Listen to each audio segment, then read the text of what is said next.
Hi y'all, Big Tom's Van. Be sure to subscribe down there and click that bell.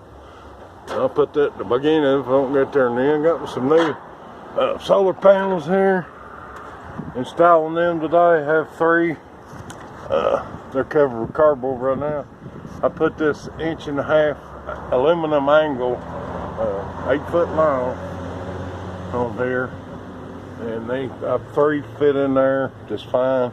It ain't cheap.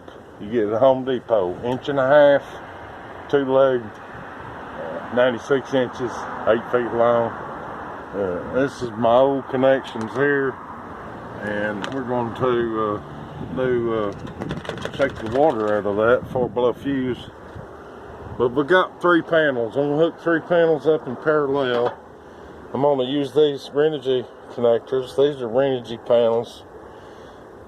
This is 3-into-1 combiners into parallel.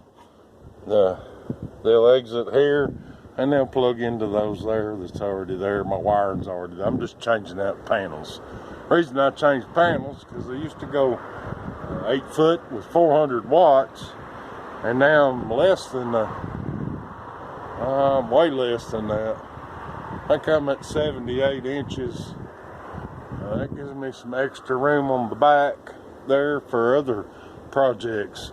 And I've got, these are 175 each times 3. That's 525 watts.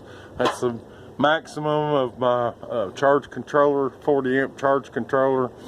About 5.5 amp, 555, 15. If if the sun's bearing straight down on you, you're probably gonna maybe get 30 amps.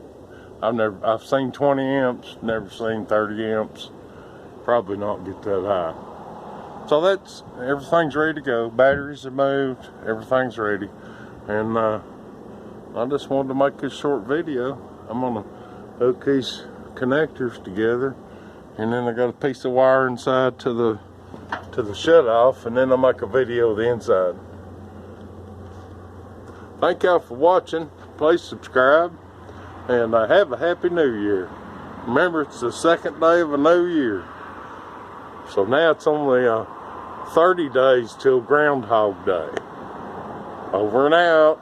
Big Tom's Van.